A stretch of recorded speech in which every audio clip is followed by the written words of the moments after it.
Alright, the One Piece community has definitely found me in the last video, and they all were asking for more in the comments.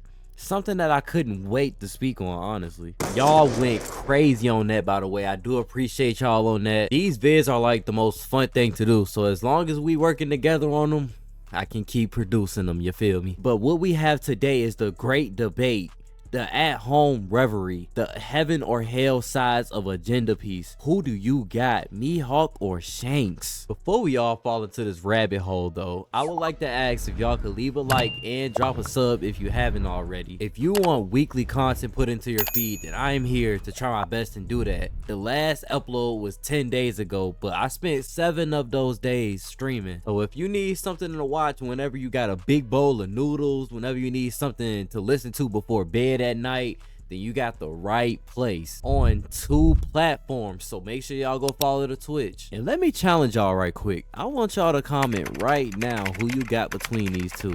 And if your opinion changes by the end of this video, then reply to your own comment and tell me why. But if your opinion stands, then there is no need for further action, my brothers and my sisters. Let's talk about the piece though.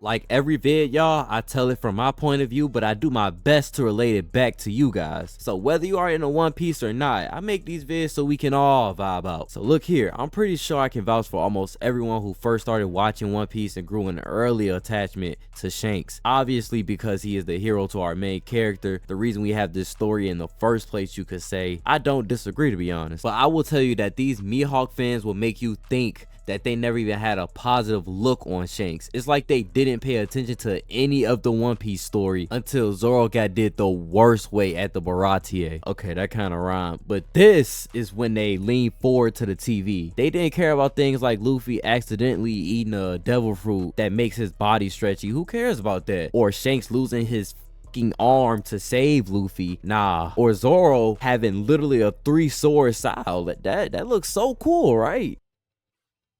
Nah. But when he gets packed up by some random lonely dude on a boat who just happened to be floating nearby, it's like, oh nah, this dude is the coldest in the story. And I gotta add the fact that he was labeled the greatest swordsman in the sea, so that got the Mihawk stands a little more on that.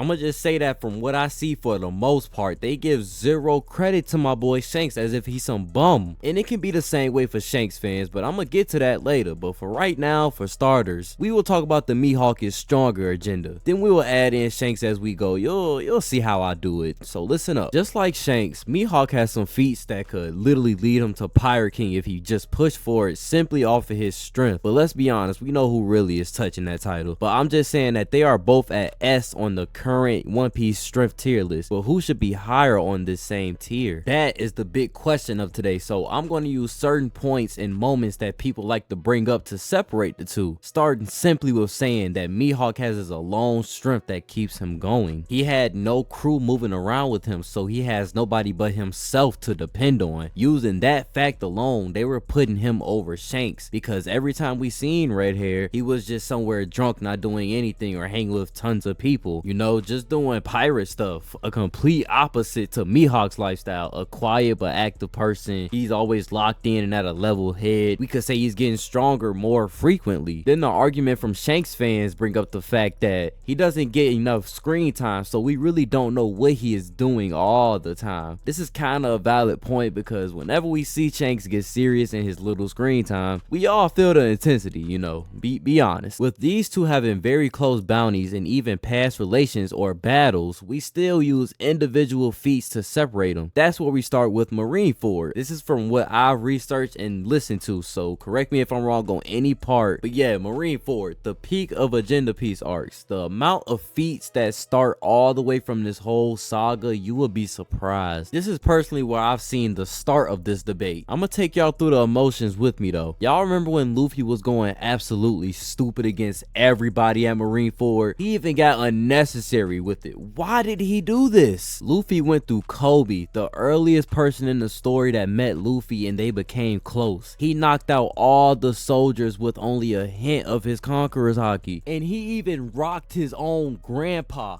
in the face, man. Get out of his way, bro. But right before that, y'all know that Mihawk was the only person to strike fear into Luffy? Yes. When Luffy first seen Mihawk after the smoke cleared, he shook, bro. And he instantly remembered Mihawk's name. He doesn't usually do that. Then after strapping for a little bit, Luffy seen Mihawk literally slicing his arms off using his observation haki, and Mihawk fans exploded. I mean, this is when the Mihawk fans really started to grow. Now, there was some growth before Marineford, but they pushed this crazy. Did I even mention the fact that Luffy had to dodge Mihawk's attack, and Mihawk literally sliced an iceberg sitting outside the war zone in half? The Mihawk stocks rose up even higher than legend level, or Yonko level as they say. He was that guy for weeks, unfortunately, until chapter 580 came out. This is when all that Mihawk hype began to shift. This dude Shanks pulled up not even 20 deep to the war. He drew his sword, Beckman upped it on Kizaru, and the rest of the powerhouses of the crew was all locked in. This simple aura pulling up stopped the war. The only thing Shanks had to do was say, if this war keeps going, he will join in. Then Shanks fans, with all this hype over their head, gain even more adrenaline once Mihawk says this. He signed up for a fight with Whitebeard, not Redhair. Mihawk's side takes this as Shanks is a waste of time for him. He's too weak. But on the other hand, we got Shanks' side. They take this as Mihawk is pretty scary. How do you interpret this message? Whose side are you on? But that's only the start to this ongoing beef. This is when we start using individual feats. And Shanks really shines here because, I mean, this is really the only time we get screen time. Like I said, whenever Shanks is on screen, just expect something big. Let's talk about before and after Marineford though. Shanks clashed with a Whitebeard that was more healthy than he was in Marineford after literally knocking out his whole ship simply off his presence. Insane, not gonna lie. I don't know if I'm on the wrong side of the media, but we gotta give more credit to these Conqueror's Haki knockouts. Your simple presence making an entire area feel weak in the knees, that's just ridiculous. Let's add the fact that before he even got to Marineford, Shanks stopped Kaido and sent him back to Wano because he tried to join the battle. So Shanks was on the move at this time, but not making any petty moves. He was clashing with the greats before stopping a full war of greats, including Mihawk. My fault. We could say Mihawk himself has under the average amount of screen time. Just like Rat here, whenever we see this mysterious guy, we know something is coming. Something huge. Like I've said before, he is literally named the greatest swordsman, but let's be honest here. Some of his feats is why it's so hard to see who really is the strongest. Why does Mihawk have the right to belittle everyone when he's clashing with Crocodile? Not even just Crocodile, y'all, it gets worse. Vista! And I'm not downplaying these characters at all.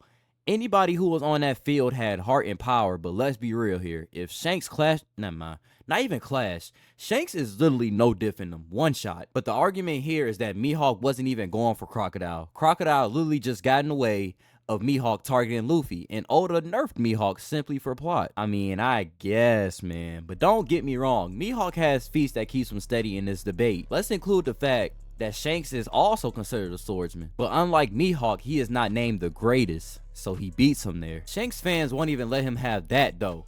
They like to say that he is a hockey man that just infuses his will into his sword, Griffin, which is considered to be a top blade in the One Piece world. But guess what? It isn't a black blade like Mihawk's, Yoru, which is a rare type of blade and the strongest black blade that only Mihawk can hold. I mean, unless this fancy ass just decided to paint.